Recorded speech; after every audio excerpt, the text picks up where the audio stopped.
Hi guys, welcome to Cricket Chat with Venkatesh. IPL 18th సీజన్లో first round complete అయింది. అంటే మనం all 10 teams చూసాం. 5 మ్యాచ్లు ముగిసేసరికి we have seen all 10 teams in action. So ఇప్పుడు సెకండ్ రౌండ్ మొదలవుతుంది. దాంట్లో first match number 6 is between Rajasthan Royals and Kolkata Knight Riders. ఈ రెండు టీమ్స్ కూడా తమ ఫస్ట్ మ్యాచ్ ఓడిపోయి వస్తున్నాయి. సో ఈ రెండు టీమ్స్లో ఒకరికి బోణి దొరకబోతుంది. ఇవాళ వెన్యూ ఎక్కడంటే గౌహటిలోని బారస్పరా స్టేడియం. సో ఇది second home for Rajasthan Royals. Last 2 seasons నుంచి వాళ్ళు ఇక్కడ మ్యాచ్లు ఆడుతూ వస్తున్నారు. సో ఈసారి మరి బారస్పరా స్టేడియంలో ఎవరికి బోణి దొరుకుతుంది అనేది let us wait and see. So thumbnail గురించి చెప్తాను. నేను థంబ్నైల్ మీద లాస్ట్ టైం నేను సంజు శాంసన్నే పెట్టాను. దానికి రీజన్ కూడా చెప్పాను. ఏంటంటే సంజు శాంసన్ టీంలో ఆడుతున్నాడు, ఇంపాక్ట్ ప్లేయర్గా ఆడుతున్నాడు. బికాజ్ ఆఫ్ అతను ఫింగర్ ఇంజరీ ఉంది కాబట్టి బ్యాట్స్మెన్గా మాత్రం ఆడుతున్నాడు. సో ఇంపాక్ట్ ప్లేయర్ క్యాప్టెన్గా ఉండడానికి లేదు కాబట్టి యాక్టింగ్ క్యాప్టెన్గా రియాన్ పరాగ్ ఉన్నాడు. అందుకని it is still continues to be Sanju Samson's team. అందుకని సంజుని థంబ్నైల్ మీద పెట్టాను. కానీ ఈసారి రియాన్ పరాగ్ని ఎందుకు పెట్టానంటే it is a great occasion for Riyan Parag. ఎందుకంటే అతను హీస్ ఫ్రమ్ అస్సాం నుంచి ఒకరు వచ్చి క్రికెట్ ఆడడం అనేది, అంటే ఫర్ పీపుల్ లైక్ మీ, అస్సాం అనేది బ్యాక్ వాటర్స్. క్రికెట్ అసలు అస్సాంకి ఒక రంజీ టీం ఉండేది, కానీ చెప్పుకోదగ్గ టీం కాదు. చాలా చాలా వీక్ టీం. అస్సాం కానీ త్రిపుర కానీ. మీకు నార్త్ ఈస్ట్లో 7 స్టేట్స్ ఉంటే టిల్ రీసెంట్లీ ఓన్లీ అస్సాం త్రిపురకి మాత్రమే రంజీ టీమ్స్ ఉండేవి. సో అక్కడ క్రికెట్ కాకుండా ఫుట్బాల్ ఎక్కువ క్రేజ్ ఉంటుంది. సో చాలా క్రికెట్ విషయంలో చాలా వెనకబడిన ప్రాంతం నార్త్ ఈస్ట్. ఆ ఈశాన్య రాష్ట్రాల నుంచి అక్కడ మ్యాచ్ జరగడం, ఆ మ్యాచ్కి అస్సాంకే చెందిన ప్లేయర్, అతను లోకల్ కాకపోవచ్చు, సెటిలర్ కావచ్చు, కానీ అస్సాంకే చెందిన ఒక ప్లేయర్ అస్సాంలో క్రికెట్ ఆడి పైకి వచ్చినవాడు. ఇండియా కూడా ఆడిన first Assamese cricketer Riyan Parag lead చేయడం అనేది ఇట్స్ అ గ్రేట్ అకేషన్. అస్సాంలో మ్యాచ్ జరగడం, అస్సాంలో ఆర్ఆర్కి ఒక అకాడమీ కూడా ఉంది. I think Riyan Parag father కూడా దానికి చాలా మెయిన్ కారణం. సో ఆయన is connected to cricket. So అస్సాంలో నార్త్ ఈస్ట్లో గేమ్ డెవలప్ అవుతుంది అన్నానికి ఇది ఒక ఇండికేషన్. అలాగే మీకు ఇప్పుడు సుప్రీంకోర్టు రిఫార్మ్స్ తీసుకొచ్చిన తర్వాత all Indian states are having Ranji teams. అస్సాంలో ఇప్పుడు అన్ని టీమ్స్, నాగాలాండ్ లాంటి అన్ని టీమ్స్కి కూడా ఇప్పుడు they are having their own Ranji teams, not only Assam and Tripura. So cricket widen అవుతుంది. సోషలాజికల్గా మనం ఆలోచిస్తే దేశంలోని 4 చెరగల క్రికెట్ అభివృద్ధి చెందుతుంది. ఒకప్పుడు ముంబై, ఢిల్లీ, హైదరాబాద్, చెన్నై, బెంగళూరు ఇలాంటి కొన్ని మెట్రో సిటీస్, కొన్ని పెద్ద నగరాలకే క్రికెట్ పరిమితం అయ్యింది. కానీ ఇప్పుడు స్మాల్ టౌన్ బాయ్స్ చాలామంది వస్తున్నారు. ముఖ్యంగా యూపీ లాంటి చోట్ల నుంచి బ్రహ్మాండమైన టాలెంట్ వస్తుంది. జార్ఖండ్ నుంచి ధోని వచ్చాడు. సో ఎంతో పెద్ద ఇష్యూ ఇది. This is all big issue. So this a great occasion. అస్సాంలో మ్యాచ్ జరగడం, ఒక అస్సామీస్ ప్లేయర్ అక్కడ లీడ్ చేయడం అనేది నిజంగా గ్రేట్ అకేషన్. మొన్న కూడా చూసాం కదా, మొన్న ముంబై ఫస్ట్ మ్యాచ్ ఆడినప్పుడు it was a history of some sort. ఎందుకంటే ఒక ఆదివాసీ క్రికెటర్ ఇండియన్ టీం రిప్రజెంట్ చేయడం మొట్టమొదటిసారి. రాబిన్ మించ్ జార్ఖండ్ చెందిన ఒక ట్రైబల్ క్రికెటర్. సో ఇంతవరకు ఐపీఎల్ ఒక ట్రైబల్ ఎవరు ఆడలేదు. సో అది కూడా ఒక గొప్ప రికార్డ్. సో నేను సోషలాజికల్గా ఆలోచిస్తాను. సో క్రికెట్ కొన్ని వర్గాలకి, కొన్ని ప్రాంతాలకి పరిమితం కాకుండా మొత్తం స్ప్రెడ్ కావాలి. ఎందుకంటే క్రికెట్ ఈజ్ మన హార్ట్ బీట్ లాంటిది. అందరూ కూడా దాంట్లో అందరికీ ప్రాతినిధ్యం రావాలని చెప్పి నా కోరిక. సో ఇది ఎక్కువైపోయినట్టుంది introduction, but it's a occasion. We want to celebrate this. అస్సాంలో క్రికెట్ మ్యాచ్ జరగడం, అస్సామీస్ ప్లేయర్ లీడ్ చేయడం. సో పిచ్ ఎలా ఉంటుంది మన బర్సాపరా స్టేడియంలో. పేరు కూడా సరిగ్గా రావట్లేదు చూడు. అందుకే పేరు కూడా టైప్ తమిళలో పెట్టాను. నాకు వెంటనే గుర్తుకు రాలేదు. స్టేడియం పేరు ఏంటి, బారాబతి అని గుర్తుకు వస్తుంది. బర్సాపరా స్టేడియం అది. సో అక్కడ ఇప్పటివరకు జరిగిన ఐపీఎల్ మ్యాచ్ల్లో చూస్తే ఏంటంటే 180 అక్కడ యావరేజ్ స్కోర్గా ఉంది. కానీ 180 కూడా వస్తుందని నేను అనుకోను. 180 ఆ రౌండ్లో రావచ్చు. It is not high scoring. చాలా హై స్కోరింగ్ వెన్యూస్ చూస్తున్నాం ఎక్సెప్ట్ చెన్నై. మరి చెన్నై అంత లో స్కోరింగ్ కాకపోవచ్చు. ఒక మిడిల్ టైప్ ఆఫ్ స్కోర్స్ వస్తాయి ఇక్కడ. 180 అరౌండ్ 180 స్కోర్ మాత్రం వస్తుంది ఫస్ట్ ఇన్నింగ్స్లో అనుకుంటున్నాను నేను. ఇక్కడ అంటే గతంలో ఉన్న వాళ్ళ పాస్ట్ రికార్డ్ చూస్తే. సో మరీ హై స్కోరింగ్ వెన్యూ అయితే కాదేమో అని అనిపిస్తుంది. మనకు తెలియదు మరి బీసీసీఐ ఎలాంటి ఇన్స్ట్రక్షన్స్ ఇచ్చిందో. ఈసారి అన్ని పిచ్లు కూడా హై స్కోరింగ్ ఉంటాయో లేదో తెలియదు, కానీ ఆ రకంగా కనిపిస్తుంది. డ్యూ ఫ్యాక్టర్ ఉంటుంది. డ్యూ ఫ్యాక్టర్ అంత ఎక్కువగా ఉంటుందని అనుకోను. They will be some due. So first batting చేయడం కంటే సెకండ్ బ్యాటింగ్ చేయడమే ఎవరైనా ప్రిఫర్ చేస్తారు కదా ఇప్పుడున్న పరిస్థితుల్లో. సో అది that is about the pitch. వర్షం ప్రమాదం ఉన్నట్టుగా లేదు ఇక్కడ. ఇంకా 11స్లో ఏమైనా చేంజ్ చేయాలి. ఆర్ఆర్ ఎందుకో వాళ్ళ టీం సెలక్షనే సరిగ్గా జరగలేదు. చాలా గమ్మత్తుగా ఉంది వాళ్ళు 11 పిక్ చేయడంలో కూడా. Hasaranga is a very good spinner. ICC #1 ranked spinner till recently. అతన్ని పక్కన ఎందుకు పెట్టారు? ఓన్లీ తీక్షణను ఆడించారు లాస్ట్ మ్యాచ్లో. తీక్షణ 2 వికెట్లు తీశాడు, కానీ తీయలేదని కాదు, హసరంగా కూడా ఆడాలి కదా. సో అంటే ఒక ఎక్స్ట్రా పేసర్ కావాలనుకున్నారు బహుశా.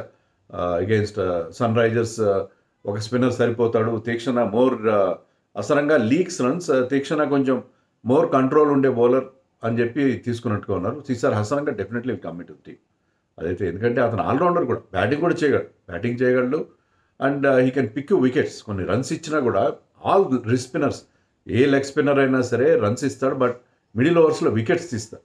సో ఆ నేపథ్యంలో హసరంగా టీంలోకి ఖచ్చితంగా వస్తాడు. ఎవరి ప్లేస్లో వస్తాడు? బహుశా ఫజల్ హక్ ఫరూకీ ప్లేస్లో, అంటే ఆ ఓవర్సీస్ కాబట్టి ఫజల్ హక్ ఫరూకీ ప్లేస్లో వస్తాడు అని అనుకుంటున్నాను నేను.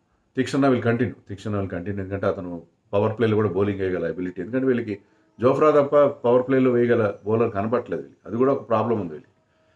So I think Hasaranga will come in place of Fazal Haq Farooqi అనుకున్నాను. అదొకటే మార్పు, అందుకంటే మార్పు ఉండే అవకాశం లేదు ఆర్ఆర్ విషయంలో. మరి వాట్ అబౌట్ కేకేఆర్లో స్పెన్సర్ జాన్సన్ తీసుకున్నారు. ఎందుకంటే అతను న్యూ బాల్ స్వింగ్ చేస్తాడు అది ఇది అనుకున్నారు, కానీ అతను చాలా, అంటే గతంలో జీటీకి ఆడినా ఇక్కడ ఆడినా కూడా ఎందుకునో ఐపీఎల్లో బీబీఎల్లో ఆడినట్టుగా ఐపీఎల్లో ఆడలేకపోతున్నాడు. So they might bring in Anrich నోకియాని తీసుకొస్తారని అనుకుంటున్నాం మనం. సో ఆ మార్పు వాళ్ళ దగ్గర ఉండే అవకాశం మనకు కనిపిస్తుంది.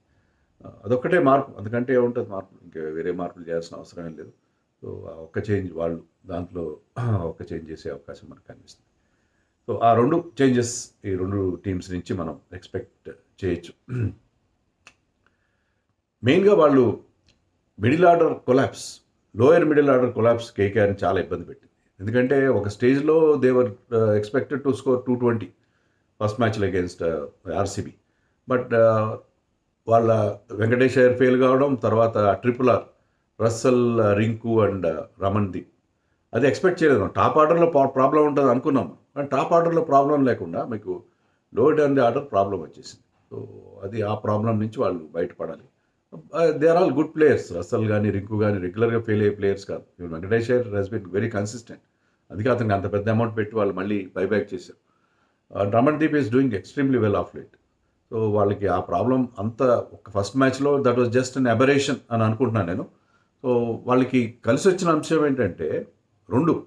ఒకటి, సునీల్ నారాయణ్ బ్యాటింగ్ విషయంలో 1 సీజన్ వండర్గానే ఉంటాడని చెప్పి అందరూ ఎక్స్పెక్ట్ చేశారు. ఎందుకంటే after last year IPL he has not done anything better with the బ్యాటింగ్లో టోటల్గా ఫెయిల్ అయ్యాడు. అలాంటిది అతను నిలబడ్డాడు. మొదట్లో కాస్త పేషెంట్గా ఉన్నాడు. మామూలుగా ఏంటంటే ఒకసారి 1-2 షాట్స్ కొడతాడు, మిస్ టైం ఏని అంటే he gets out and he doesn't waste many deliveries. కానీ ఫస్ట్ మ్యాచ్లో మనం చూసినట్టు స్టార్టింగ్లో అతను కాస్త రస్టీగా అనిపించాడు, కానీ ఒక్కసారి సెటిల్ అయిన తర్వాత he started playing those big shots and scored a good 40. Bowling కూడా బాగా చేశాడు. బౌలింగ్ కూడా చాలా టైట్ బౌలింగ్ వేయడం చూసాం మనం Sunil Narayan. So Sunil Narayan form అనేది చాలా ఇంపార్టెంట్. అండ్ సునీల్ నారాయణ్ ఫామ్లో ఉంటే ఈ can be a great asset for the team. Particularly అతను బ్యాటింగ్లో మళ్ళీ ఈ సీజన్లో కూడా బాగా బ్యాటింగ్ చేస్తే వాళ్ళకి బౌల్ అంత బ్యాలెన్స్ క్రియేట్ అవుతుంది. So Sunil Narine can upset any bowling attack. చాలా ఏంటంటే పోలీస్ దెబ్బలు కొట్టినట్టుగా తెలియకుండా అతను ఒక కౌంటర్ అటాక్ చేస్తారు. కౌంటర్ పంచ్ చాలా గ్రాండ్గా ఉంటుంది. ఇంకోటి ఏంటంటే ఇంకో బిగ్గెస్ట్ ప్లస్ ఏంటంటే ది ఫామ్ ఆఫ్ రహానే అనగానే మనం T20లో పెద్దగా ఎక్సైట్మెంట్ ఫీల్ కాము, కానీ అతను had a very good Syed Mushtaq Ali tournament. So ఆ ఫామ్ ఇక్కడ కంటిన్యూ చేసి ఫస్ట్ మ్యాచ్లో ఈ వాజ్ బ్రిలియంట్. అతను ఆడిన తీరు, he was timing the ball so well and he was playing those big shots.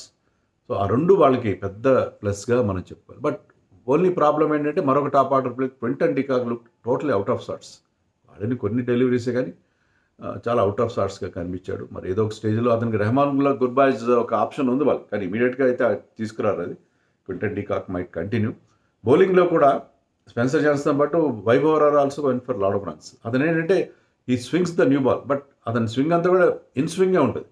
అతను మంచి అవే గోయింగ్ అవుట్ స్వింగర్ కూడా డెవలప్ చేస్తే ఈ ఫార్మాట్లో అతనికి మంచి వాల్యూ ఉంటుంది. Only if you continue to bowl only in swingers, people will sort you out, you will be sorted out very soon. So in swing కోసం ఆడతారు ప్రతి బాల్.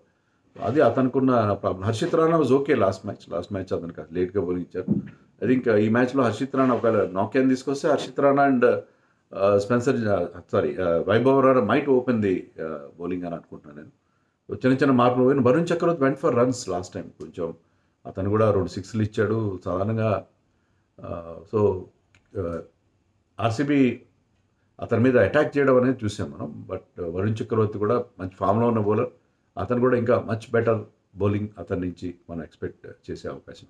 ఇక ఆర్ఆర్ విషయానికి వస్తే ఆర్ఆర్కి they had a very poor outing against SRH. But SRH అంత పెద్ద score చేసినా కూడా వాళ్ళు ఒక 44 రన్స్ తేడాతో ఓడిపోయారు. So they also scored big అనేది అది గుర్తుపెట్టుకోవాలి. Particularly their captain looked in great form. Captain అంటే అదే Sanju Samson long lay off injury నుంచి వచ్చిన తర్వాత కూడా ఈ లుక్డ్ ఇన్ గ్రేట్ టచ్. అది శాంసన్ ఫామ్లో ఉంటే వాళ్ళకి సగం వరీస్ తీరిపోయినట్టే. రెండోది ఏంటంటే ధ్రువ్ జురెల్ 35 బాల్స్లో 70 చేశారు. అతను అంత అగ్రెసివ్గా ఆడడం, అంత పవర్ హిట్టింగ్ చేయడం అనేది, పవర్ హిట్టింగ్ కాదు బట్ ఆ రకమైన batting. He all played cricketing shots but he was brilliant. So వాళ్ళిద్దరు బ్యాటింగ్ ప్లస్ శుభం దుబే లాంటి ఒక ప్లేయర్, మంచి ఎబిలిటీ ఉన్న అన్క్యాప్ ప్లేయర్, అతను లాస్ట్లో బ్రహ్మాండమైన స్ట్రైక్ రేట్తో ఆడడం అనేది బిగ్గెస్ట్. కొన్ని ప్లసెస్ వాళ్ళకి ఖచ్చితంగా ఉన్నాయి. బట్ మైనస్ల విషయానికి వస్తే Jofra Archer went for so many runs. Jofra Archer runs ఇస్తాడు కానీ వికెట్స్ తీయలేదు, రన్స్ కూడా ఓల్డెన్ రన్స్ ఇచ్చాడు. కానీ ఈ ఒక్క మ్యాచ్తో అతను రీప్లేస్ చేయకపోవచ్చు. They might continue with Jofra Archer. But Akash మడవాళ్ళని తీసుకొస్తే బాగానే ఉంటుంది, కానీ జోఫ్రా అనేది కంటిన్యూ చేస్తారు అని అనుకుంటున్నాను నేను. ఈవెన్ సందీప్ శర్మ అంత ఎఫెక్టివ్గా అనిపించలేదు. వాళ్ళ పేస్ అటాక్లో ప్రాబ్లం ఉంది, స్పిన్లో ప్రాబ్లం ఉంది. Only Tushar Deshpande look good. So ఖచ్చితంగా రెండు టీమ్స్ కొంత హోంవర్క్ చేయాలి, కొంత they have to pull up their socks. So ఎవరు బెటర్గా ఆడతారు ఈసారి, ఎవరికి అడ్వాంటేజ్ ఉంటుంది అంటే చెప్పడం కొంచెం కష్టంగానే ఉంది నాకు. But KKR is a more balance team. So ఆ మోర్ బ్యాలెన్స్ ఉండడం, ఫస్ట్ మ్యాచ్లో లాస్ట్ టైం బాగా ఆడిన ప్లేయర్స్ ఈసారి ఫెయిల్ అయ్యారు. బట్ ఈసారి వాళ్ళు దే విల్ మేక్ అమెండ్స్ అని అనిపిస్తుంది. I think KKR has slight edge over RR అనుకున్నా. ఇలా హెడ్ టు హెడ్ రికార్డులో నథింగ్ టు డిసైడ్. ఎందుకంటే 14 మ్యాచెస్ వీళ్ళు గెలిస్తే 14 రెండు టీమ్స్ కూడా 14 ఈచ్ మ్యాచెస్ గెలిచారు. లాస్ట్ 5 మ్యాచెస్లో 3 మ్యాచెస్ ఆర్ఆర్ఏ గెలిచారు. అది వాళ్ళకి కొంచెం అనుకూలించే విషయం. ఇక్కడ లాస్ట్ టైం మ్యాచ్ జరిగింది ఇదే గ్రౌండ్లో బర్సాపర్లో, బట్ అది వాష్అవుట్ అయింది వీళ్ళకి రెండు టీమ్స్ మధ్య. సో అదే విషయం కేకేఆర్ హ్యాస్ స్లైట్ ఎడ్జ్ అని నేను అనుకుంటున్నాను.